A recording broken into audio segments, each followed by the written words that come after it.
Good morning and welcome. My name is Kyle Ferrier. I'm a fellow and director of academic affairs at KEI, and I'll also be your moderator for today's event. I know, speaking from experience, it's been tough to get away from the news this week, to pry ourselves away from our computers with everything that's going on in Ukraine and the South Korean election coming up next week. So I'd like to extend an extra big thank you to those of you who were able to join us this morning for what I know will be a great discussion on how South Korea has been handling new innovations in digital finance. I'd also like to note, though, before we begin, that the issues that we'll be discussing today aren't so far off from the topics in the headlines that you'll see the major events of the day.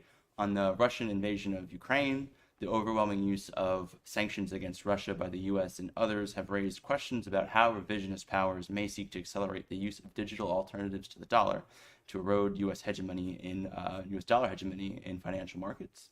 And in the Korean presidential elections, I don't want to get into this too much because I know you'll be discussing this, but forging a path on digital finance will inevitably be a major issue for whoever wins the election next week.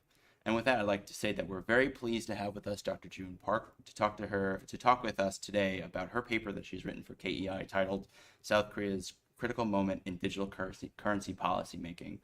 June is a Fung Global Fellow for the 2021-2022 academic year at Princeton University's Princeton Institute for International Relations and Regional Studies. She's a political economist by training and works on trade, energy, and tech conflicts, analyzing different policy outcomes as a response to pressures based on governance structures, domestic institutions, leaderships, and bureaucracies that shape the policy formation process.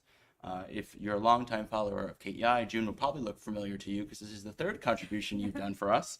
Your first contribution coming in 2012. I think that was part of our special Emerging Scholars program, looking at capital controls in emerging market economies. Correct. And her previous paper in 2019 on solar power in South Korea's energy mix and the impact on protectionism. So I'll turn things over now to June. June, the floor is yours. Thank you, everyone, and thanks to everyone who is helping with this endeavor to do the series online. And also during this pandemic, we're still not over it, but still we have the means and tools to actually engage in conversation like this. And I think this is a wonderful opportunity to address this issue, even though we have other conflicts going on at the moment right now. Today, what I'd like to do is basically go through some of the developments on digital currency policymaking by the Bank of Korea, by the South Korean financial authorities, and also by the presidency. In the paper that I will be publishing through KEI tomorrow or the day after, when it's published, you will be able to see the array of efforts that are being made in a chronological order, what the Bank of Korea has been doing. And sort of following that into like a sequential order, it was a little bit difficult because the policies were very wishy-washy in the beginning of the crypto boom and bust. And then there came a very undemocratic way of clamping down, but not in the sense of like the Chinese version. So after all of that, it became very clear that the Bank of Korea would study the launch of CBDCs and also really think about public-private partnership in terms of developing the prototype. So today what I'd like to do is just go through why it's so important for us right now. And at the heart of it, my argument to you is that the defense for central bank independence is at the core of this move. Let's open the slides. Open? Okay.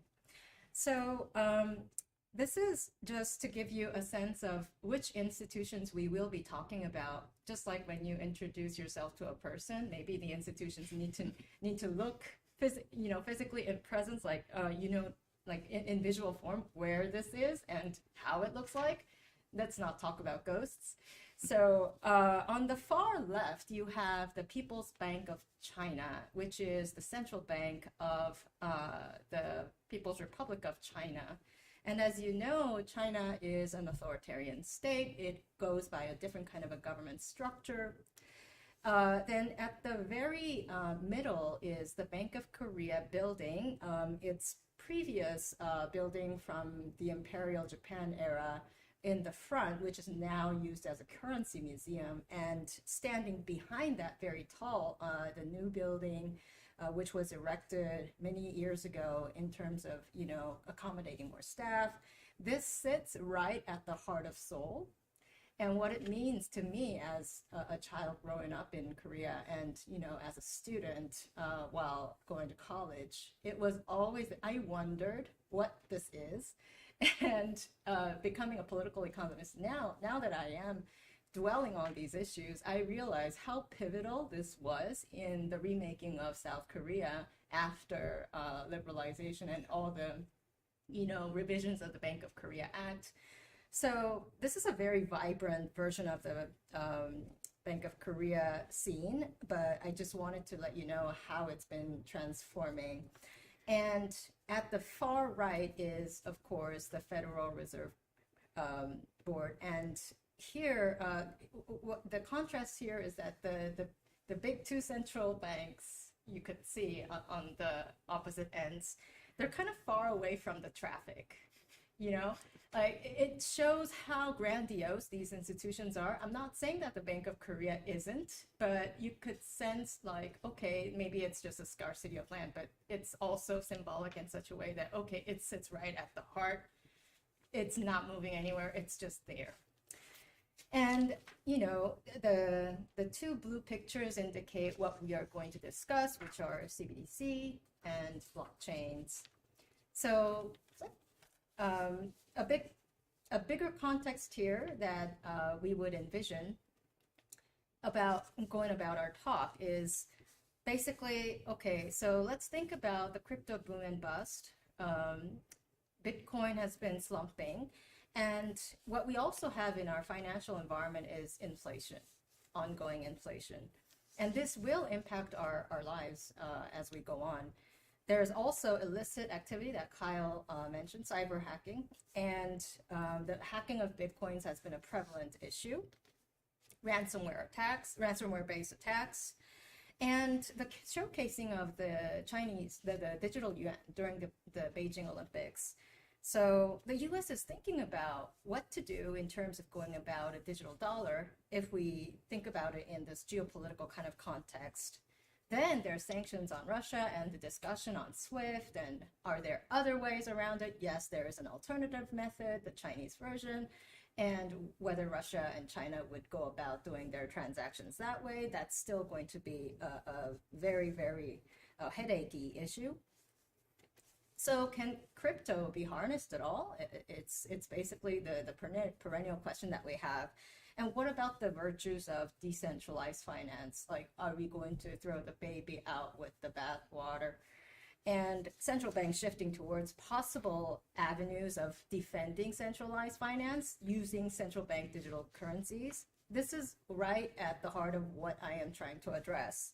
So what for, maintaining CFI, central bank independence, what does it actually mean? And what is Korea doing about it? This is the basic sort of background and setting for our discussion today. So for the overview, what I'll do is briefly give you an introduction, and geopolitics and CBI, we'll go over it very quickly. The argument is central bank independence at the core of the Bank of Korea policy shift. Then a case study, which I will elaborate in terms of visualized form, what the Bank of Korea is actually doing. Then I'll throw out 3 policy recommendations for South Korea's digital policy making. So introduction-wise, there are, from the U.S. Federal Reserve Board sort of perspective, there are indications through statements, through what central bank chairmen or chairwomen are talking about, or the governors are saying about central bank independence. And you read these comments from Janet Yellen or former USTR, Robert Zoellick, that, there is this very, very profound understanding that central bank independence has been fought for and defended throughout generations, throughout administrations. It is something very, very sacrosanct, and you should not give this up, because basically this is not, part of the federal government's endeavors, and you have to hold this very dear because it's very, very precious. And so you have different comments. The next page on the digital currency. So you have the shift from the Federal Reserve Board's perspective here. Jerome Powell, back in the day in 2017, saying all these things about the negative impact of a digital currency issued by a central bank. And nowadays, like this month, Lael Brainard's position just shifted. It has been going that direction for the past couple of years. I think she sort of started this discussion more in the sense of addressing it to the American public. And when you think about that policy shift from 2017 to 2022, as we speak now, we can think about several factors that may have led to this decision. And some of them are geopolitical, some of them are relating to the financial market concerns. But at the bottom of it is actually the pandemic. So pandemic, what does it give us? It gives us a very, very electronically, digitally driven environment where we can essentially do our work online, right? And at the same time, you have crypto, the market boom and bust, and there's this concern about stable coins becoming a rival for a central bank-driven policy. And then you have the showcasing of the ECNY, which you see at the bottom. So you're sort of falling behind in terms of time, but you don't want to do this in haste because you need to plan this out, so to speak, in order to defend the CBI, central bank independence, even if you go about this journey. So this is not an easy task. And I think every country that is going about this journey is thinking about, okay, how are we going to make this interoperable? How are we going to put interest on these digital currencies? What are we going to do when there are concerns of hacking, money laundering related issues? So those are all very, very critical questions as we go about this. And when we emphasize the shift of the transition into the digital economy, I want to sort of emphasize that into the future, it's going to be really, really data-driven. Not just data-driven, but everything online, everything digital. And what that means is that perhaps even in terms of defending for CBI, there's probably, you're running out of time in terms of catching up with the speed of the technology. So there's that pressure there. In the Korean case, as I indicated in the paper, because policies are shifting and these two presidential hopefuls, Yoon Suk-yeol, Lee Jae-myung, they want to at least validate some of the crypto assets. There is this concern that stablecoins may jeopardize central bank independence. So that none of that is actually spoken out from the Bank of Korea side. But what is indicated throughout the Bank of Korea's moves in the previous press releases and documents that they've released is that there is a change in the tide in the international environment. We need to change gears. We need to think about this because we can no longer just sit there and watch. So that's the main motive that the Bank of Korea is indicating. If we just brush upon the geopolitics of this, let's go back to the global financial crisis, maybe about a decade ago, when China was very, very fiercely, lashing out on the existing financial order. And Zhou Xiaochuan at that time indicated that the Chinese yuan should be included in the SDR, the IMF SDR. Eventually, in 2016, it was included. But after several, pushes and pulls within the government, the IMF governance structure. In the end, even when it was included, think about the transactions in the global economy today. When you're just thinking about cross-border transactions, it's quite minimal, even though we know that the yuan is no longer just a sitting currency somewhere, right? So if you think about it, this is in the paper, and I think this is the most important table, or sort of like findings in a nutshell. You have different systems when you go about making monetary policy decisions. And the ways in which that is done is basically contingent upon the ways in which political systems are structured. And I'd like to sort of pinpoint on this, really, really, underline this, because this is at the heart of how CBDCs will be different in terms of all jurisdictions. Even if you deploy a certain tactic, there will be a reason why countries choose a certain prototype, whether they will do a blockchain or not, whether they would put it on a blockchain or not, and whether they would choose a centralized method or not. This goes, it can extend as far as, what kind of modeling they would do in terms of going about a prototype and legalize it, justify it, legitimize it. If you need congressional approval, you would go through it. You would have political backing for it. So if you look at this table, you see that Korea is kind of like a hybrid version of this. So Korea is in between China and the US in terms of central bank independence, because the CBI in South Korea was really fought for. But oftentimes, even now, we see it being swayed by different kinds of things, such as the Fed's intent to raise interest rates. Because from the Bank of Korea perspective, if that happens, you have to kind of follow the tide, go with the flow, because your hot money outflow is a concern, right? And at the same time, there are pushes and pulls from the Ministry of Economy and Finance. There are also other considerations from the Financial Supervisory Commission. So you have all of these, all like entangled in one policymaking structure. And so what happens when you have to have a prototype that is being envisioned? You look at other types of currencies, but one thing that's there is the Chinese sort of method. China's CBDC, the digital yuan, is not on blockchain, and it's a centralized mechanism. It has participating partners, so it's got a hybrid architecture, and it's got roughly around 260 million users at the moment, and it's expanding by the day. It's expanding in such a way that you see a little bit of concern there.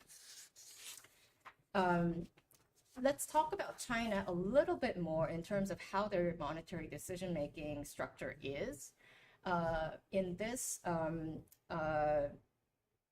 drawing, if you would call it, during the US-China trade war, the decision-making structure and the people that are sort of involved in the policy-making, they came into limelight because people wanted to know who would be making, calling the shots, making the decisions. Of course, I emphasize in the paper that in the Chinese political system, having Xi Jinping at the heart of the Central Finance and Economic Commission, it gives sort of like a top-down approach in an authoritarian manner, what kind of policies would be exercised, right? And the overall strategy had been, from the US-China trade war era, basically Xi Jinping is the one that's calling the shots, but you have Yi Gang included in the economy section, right? And he's the current governor of the PBOC. And mind you, Xi Jinping is not only that, but he has several hats, right? And basically everything is going through him as China goes about its policies. So I can't say that digital yuan for any reason would be just a financial endeavor. It's something else. Beyond financial endeavor, it would include civilian control.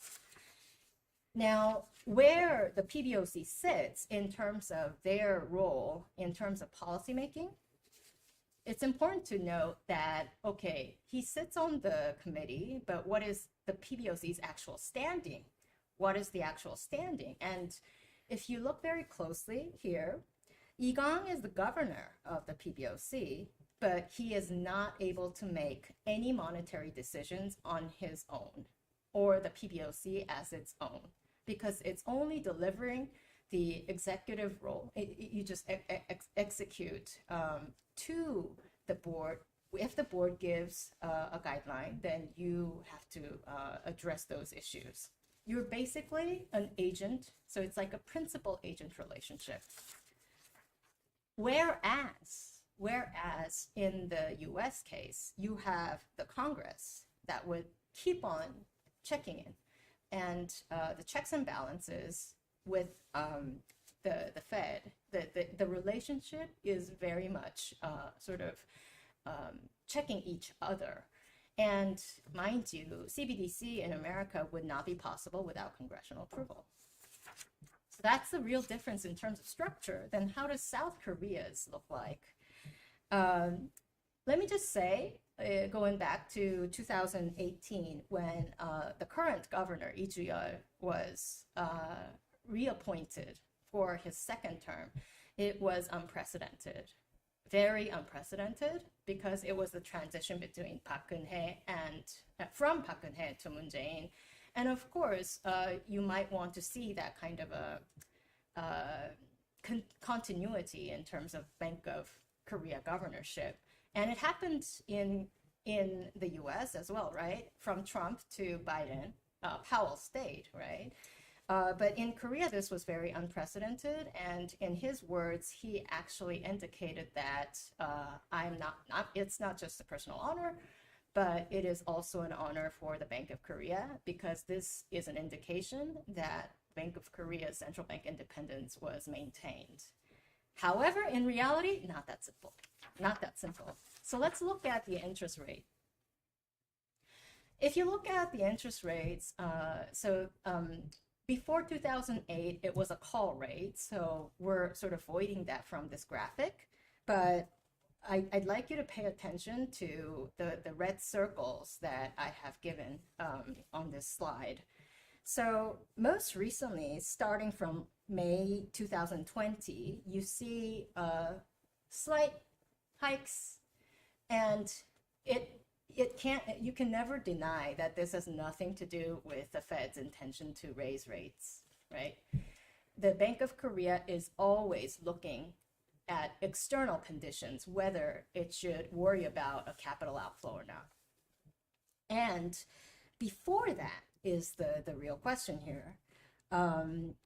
The interest rates are going down during Moon's term, whether that's completely upon their own decision or not, that's the question that we have here, because say, if the Blue House has no say in this at all, then can we actually say that they were just going on with the QE and everything else that happens in the world? I would doubt that. So those two dimensions are the sources of domestic and external factors that are leading to sort of haunting central bank independence for the Bank of Korea. So now we shift to the structure of the monetary decision-making policy structure, and also the digital currency part. So if you see this graphic here, the main goal toward the Bank of Korea's main goal is financial stability. That's the main drive. It's not the only thing, but it's the main drive. But on the way to achieving that goal, there are several, 시어머니es.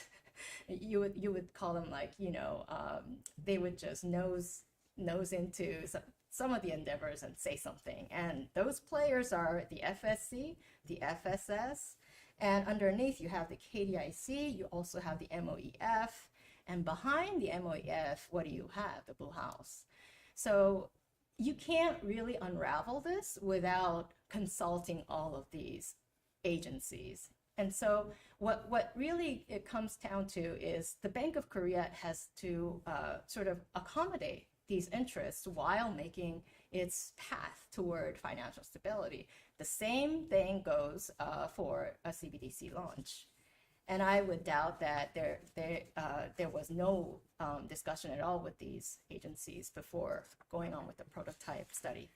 So how it looks like at the current stage, this is not an indication that this prototype per se, what they're doing right now would be exactly the same as when it's actually launched, because still it's in R&D slash study mode. It's on a pilot test mode. So is the current Chinese ECNY, but this is a little bit more preliminary, if you would take it.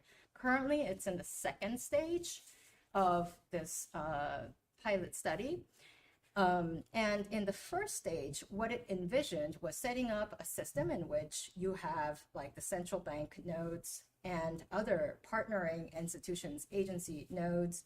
Then you have the distributed role by the private institutions. So it's a hybrid system, as in the Chinese case, but it's not centrally controlled. So it's on blockchain, but it's not centrally controlled. So the end user would have to choose a private institution in order to use this. And the blockchain in the prototype that they were studying is the Ethereum. And in the second stage, what they're envisioning is actually transacting with a foreign central bank digital currency. And it is veiled what they are doing in terms of the actual pilot testing, which currency it's doing it with. It's not veiled. It's unveiled. So we don't know which one they are thinking about. And my concern is that most likely the Bank of Korea would have to figure out a way to do it with the Chinese ECNY. And offline transactions is also something they want to do. So they want to test if they can purchase an NFT with it, all kinds of new initiatives in order to think about, okay, if we have this, can we trade with this? Or can we actually sell this? Can we sell a different item? All kinds of issues that pertain to whether the CBDC could really be, versatile. I think those are the questions that they have right now. So wrapping all of this up, what I'd like to deliver in terms of policy recommendations are threefold. So two of them are national concerns. One is more at the global level. The first of the national level recommendation is you need a clear strategy to explain to the public why CBDC is the real deal. And that's not really clear through the Bank of Korea's developments so far. And secondly, at the national level also, you need to go beyond the sort of the international narrative, which is not the domestic narrative. I think coming clear with it would really help people understand why CBDCs are required, but it's not there. So coupling with that, if CBDCs are to arrive at some point within like maybe 3 years or so, then there has to be some kind of an educational pathway towards that, especially for the elderly. At the global level, there has to be some kind of an interaction between DeFi and CeFi in the policy discussion led by the Bank of Korea, because some countries are not going to outlaw crypto. Period. Not like Korea. They're not going to think about just throwing it out. So what are you going to do if you have both DeFi and CeFi that are together in parallel? What are you going to do about it? So that discussion is pending, and it should expand beyond G20. So I'll end it there and welcome any questions. Thanks so much, June. You've given us a whole lot to think about.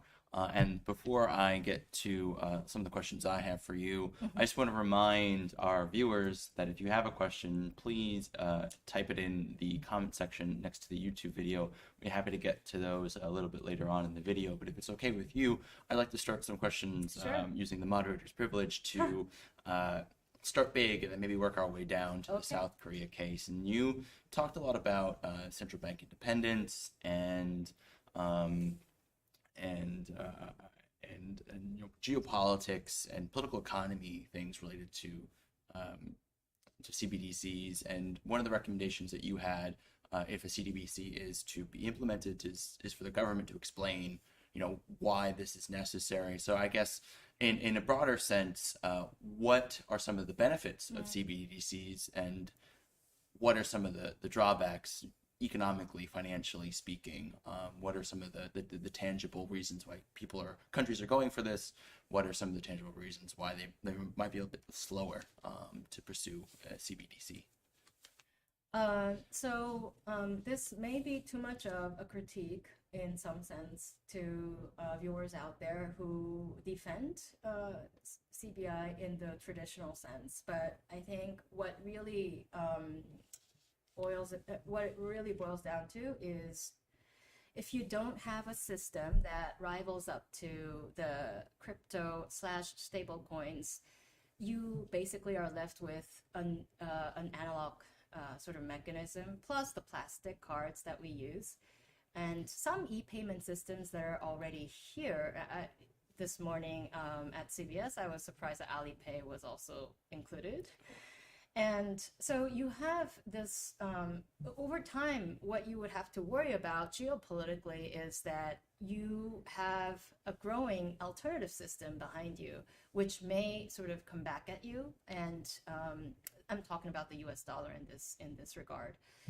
And the virtues of this is that, okay, there is no guarantee that the central bank would have this, but if we put that concern aside, at least the central bank would legalize it, it would defend it, it would put it in parallel with the existing fiat currency.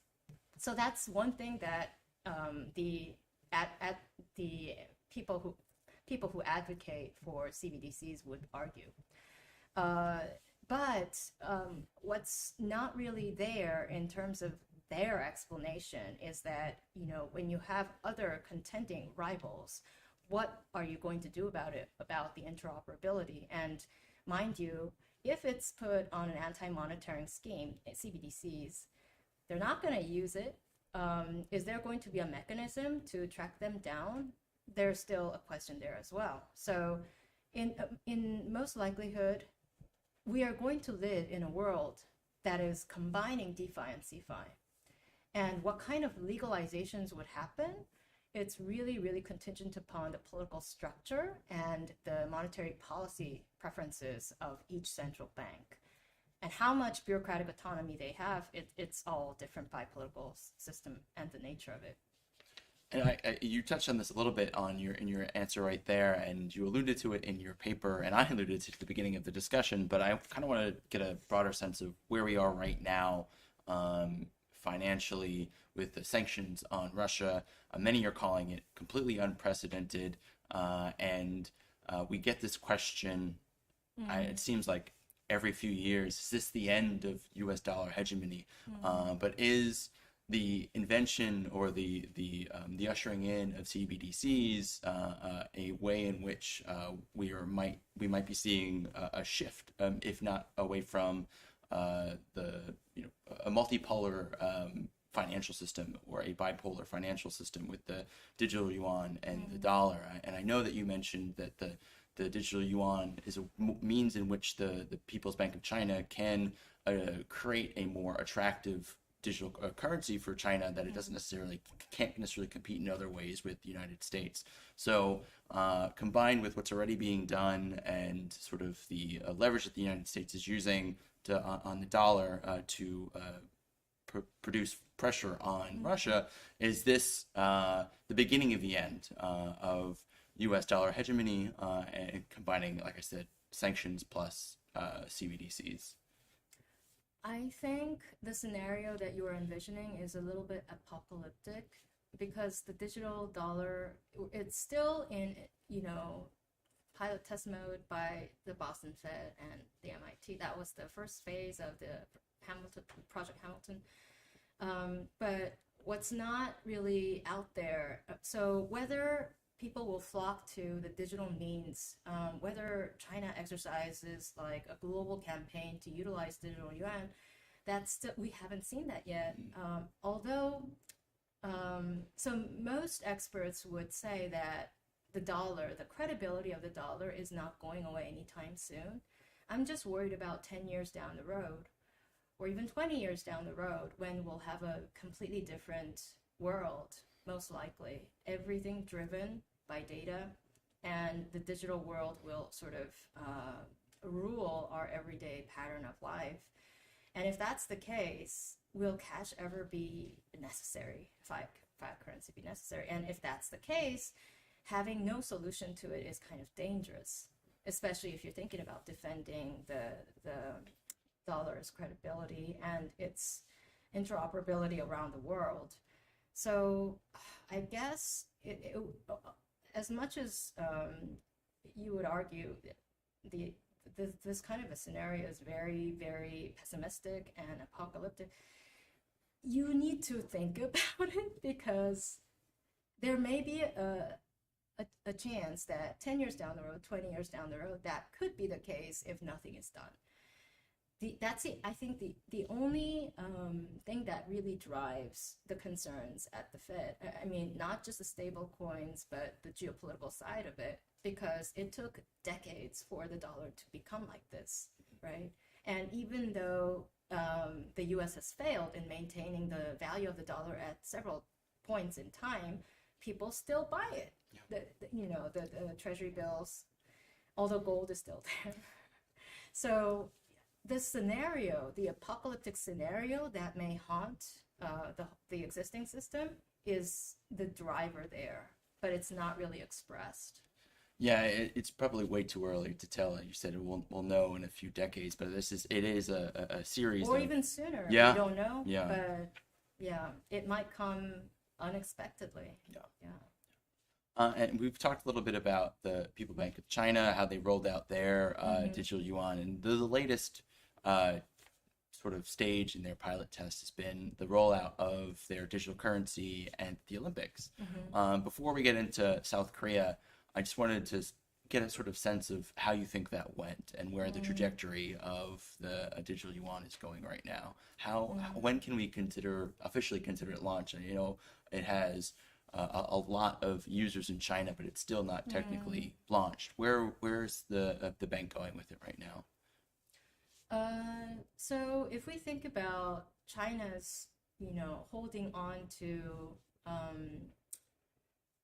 the lack of financial opening as opposed to other, East Asian democracies have had, although other democracies, so say Japan and South Korea, they've had capital control issues, right?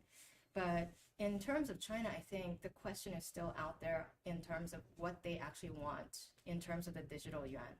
But what's really clear to me is that even if it becomes like an autarkic sort of even if it's only their citizens that are using it, it's going to be okay for them, because as long as they can keep an eye on the citizens' transactions, they're fine.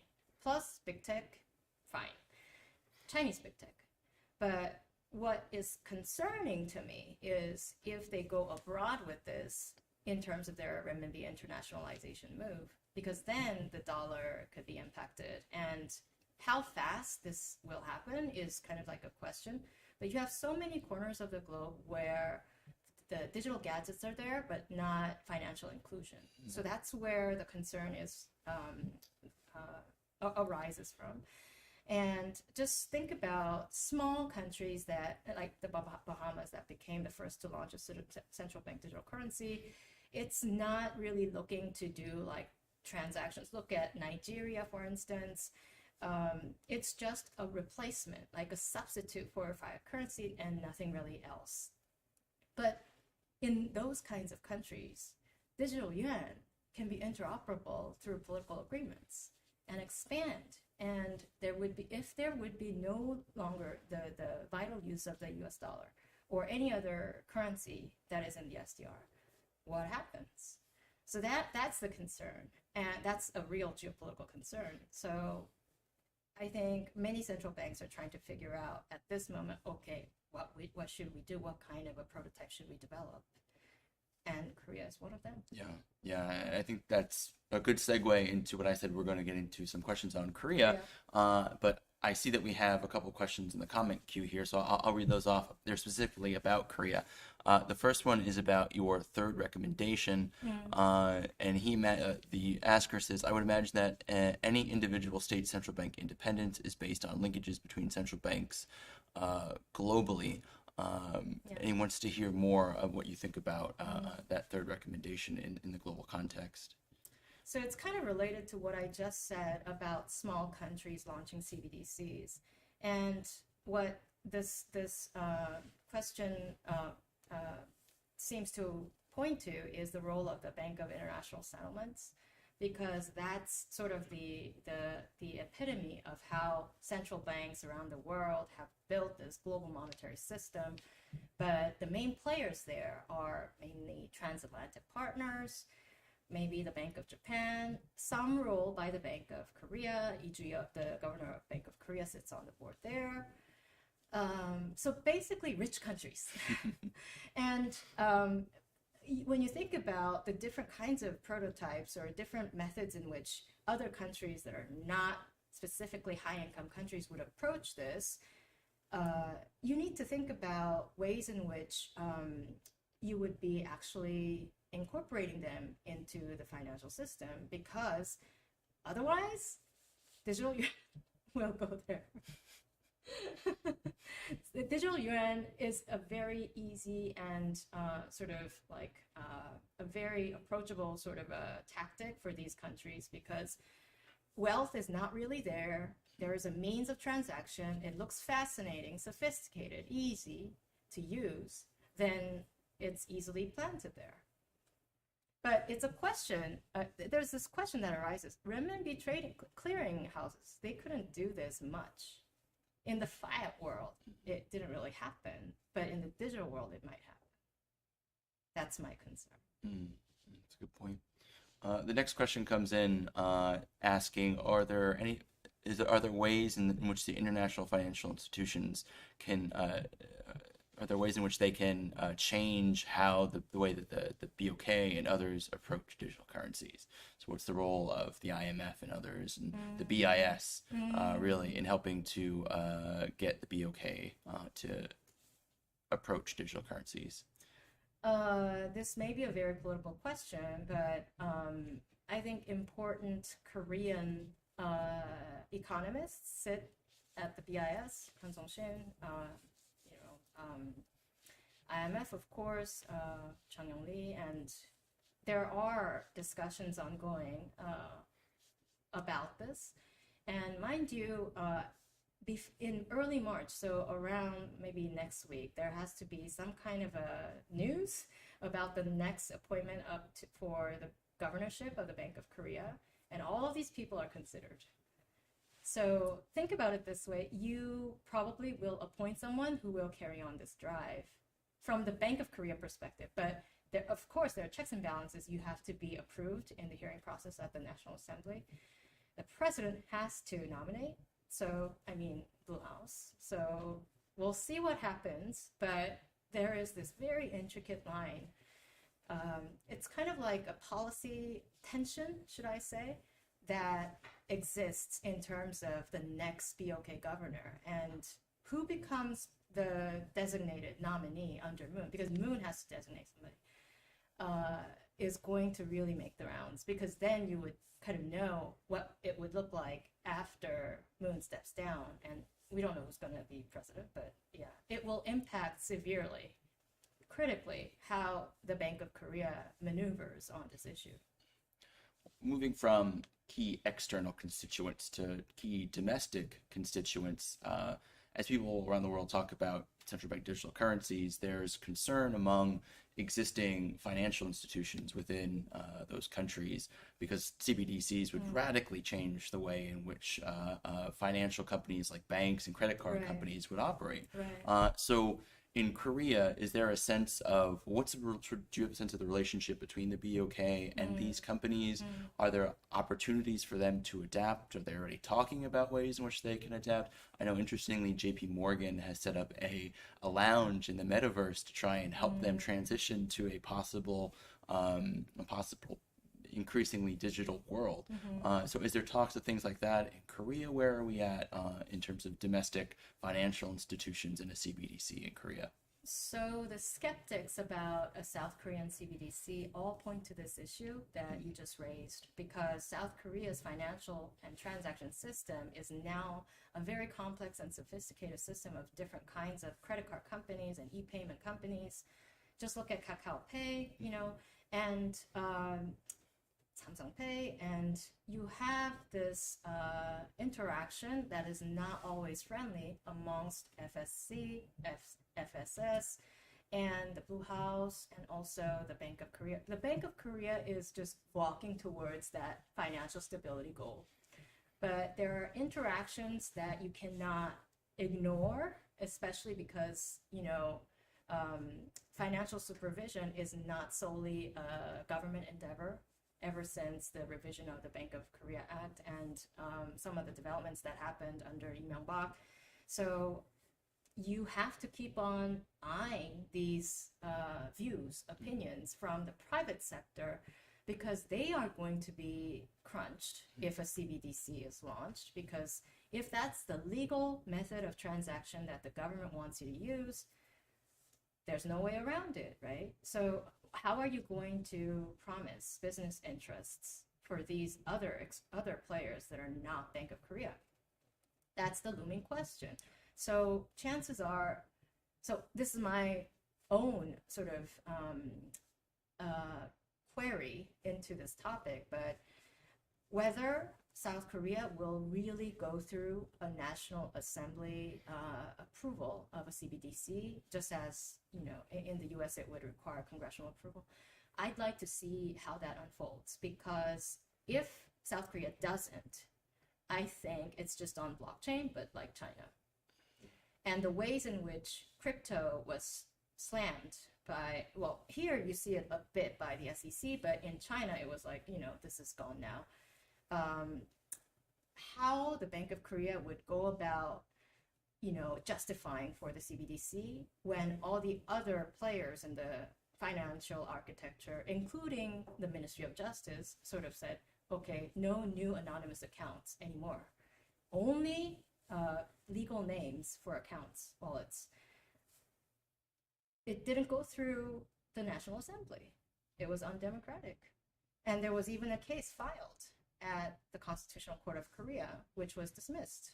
So how are you going to go about this in a democratic way? It's a challenge that is, upon this issue, if and when it gets launched.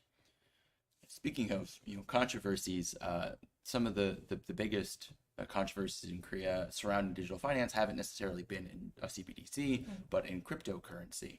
And the Moon administration has really sort of pushed back against crypto as that's become a boom and bust cycle, as you mentioned in your paper. And there's a sense, as you mentioned in your talk, in your paper, that CBDC would be to more or less to supplant crypto. But what space, if any, is there for a CBDC, cryptocurrency, and stablecoin to all sort of coexist in Korea should a CBDC be launched? I think it would be a war zone. Because you have this very, very driven path toward financial stability. CBDC, if launched, it has to establish that goal, achieve that goal, and you need to be able to tell the public that this is how digital financial stability is maintained. I'm not sure if that can really, translate into reality, especially because there would be contenders, as we just talked about, private banks or other payment system companies that would be saying, oh, we need to maintain our businesses too. But also the public, how the public is going to respond to this. And politically, is it really going to be that easy to approve a South Korean digital yuan? So all of these questions are in flux. And I think what, in the US and South Korea, what we see now is at least let's just flesh out the technicalities of it. But even there, the Fed or the Bank of Korea, they're not equipped technologically to do this on their own. You need partners. So GroundX, which was chosen by the Bank of Korea for the prototype study, the pilot test, or MIT's digital currency initiative that was chosen, well, partnered by the Boston Fed. I think it's all an indication that existing systems that have withheld the fiat currency system, the existing CBI, is no longer able to go on without additional input from the private sector. And that's what makes this more volatile, insecure, should I say, because that insecurity is sort of put into these endeavors in a way that they have to have this kind of collaboration. But how much authority can you give these partners? Will you just use them as like an outsourced partner, or how is that going to be done? Because right now it's just a pilot study, but when it actually comes into fruition, and we didn't talk about Samsung SDI, like blockchain, who is going to be the biggest winner taking that lion's share of business interest? That's the real question, I think, going forward. Well, we actually have two questions coming in. Okay. And we'll take them together for the interest of time. What major barriers do you see to crafting interoperability between CBDCs and how those might be resolved? So number one, issues to interoperability. And question two coming in here, what types of data should we be looking at to gauge the progress of CBDC developments? So the first question is looking to what kinds of barriers, legal barriers? I guess what kind of major barriers do you see? Because there are several. Yeah, whatever barriers, legal or otherwise, to CBDC interoperability. So look forward to the paper that will be coming. There are some mentions of both economic and legal issues that arise if and when the Bank of Korea Digital Korean Won is proposed and up for launch. The Bank of Korea Act needs to be revised if and when they decide to use the digital South Korean won as a main mode of transaction. And that's very normal because if you look through and read through, from 2018, the Bank of Korea's issued documents, studies, commissioned papers on legal aspects of this, you will see that there are all these recommendations about revising the Bank of Korea Act in order to be able to stand as the sole legal issuer who can have the capacity to maintain the system, and also the only sole controller of the blockchain DLT mechanism that they are going to set up.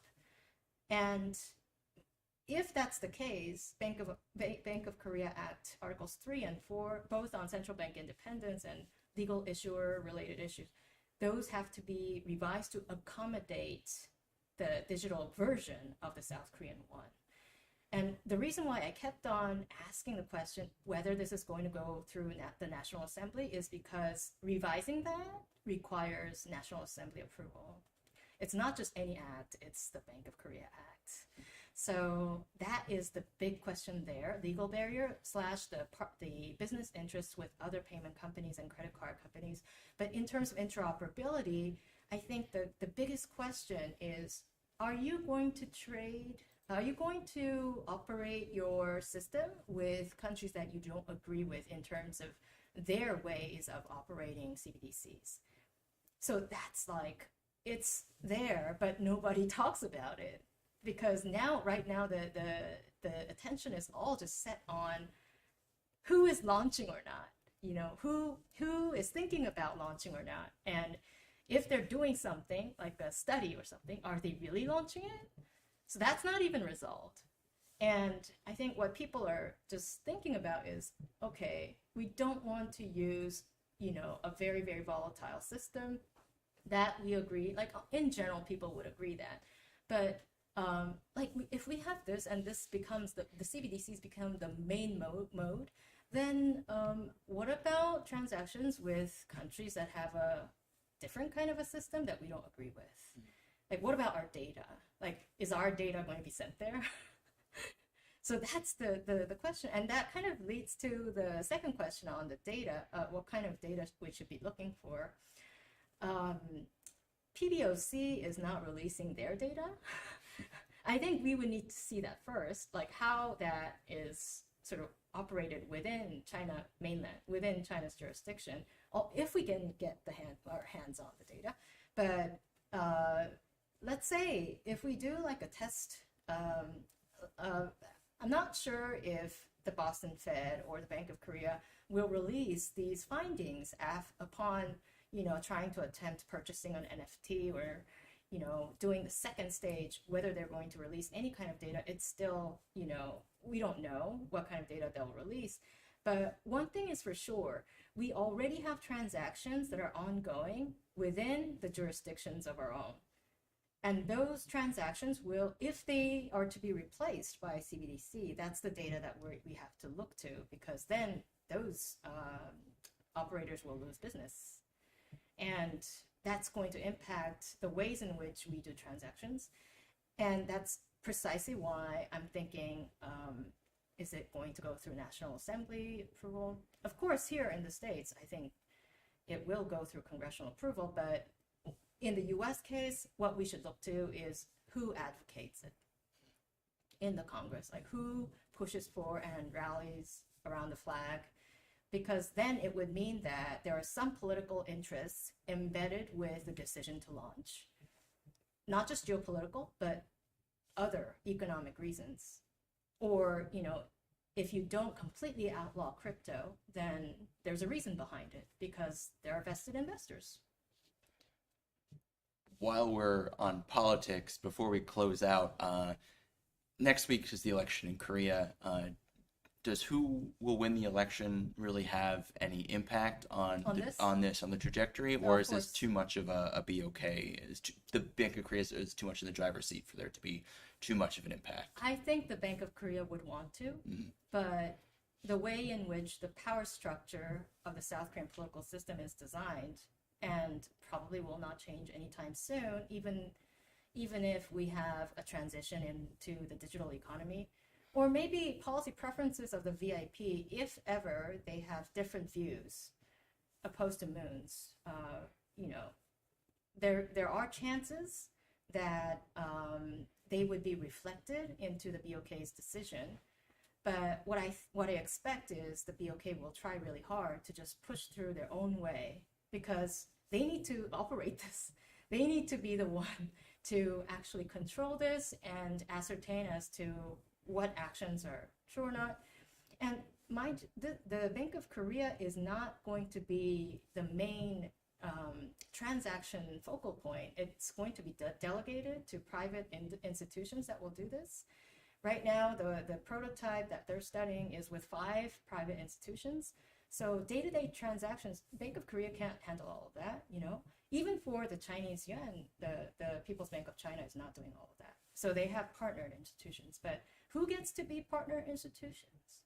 That too. So all of this boils down to, okay, whether the very centralized / contested, excuse me, the central bank independence that South Korea has envisioned for many, many decades, is that going to be sustained by issuing the CBDC? It's still not known. But who becomes president will directly impact how this is going to go. And on crypto too. Yeah, and we'll keep an eye on that next week. And then we have an event coming up after the election, looking at the assessment of the outcome of the Korean political election, as well as an event this Friday coming up on artificial intelligence and North Korea's cyber all-purpose sword. So it seems like this week is our de facto digital week here at KEI right before the election. But thank you again so much, June. This has been really enlightening, and I'm sure I speak for everyone watching right now that you've done a great job of answering a really broad range of questions and given us a lot to think about at this really critical moment in South Korea's digital policy decision making. So thank you again for joining, and looking forward to working with you more in the future. Yeah. Thanks.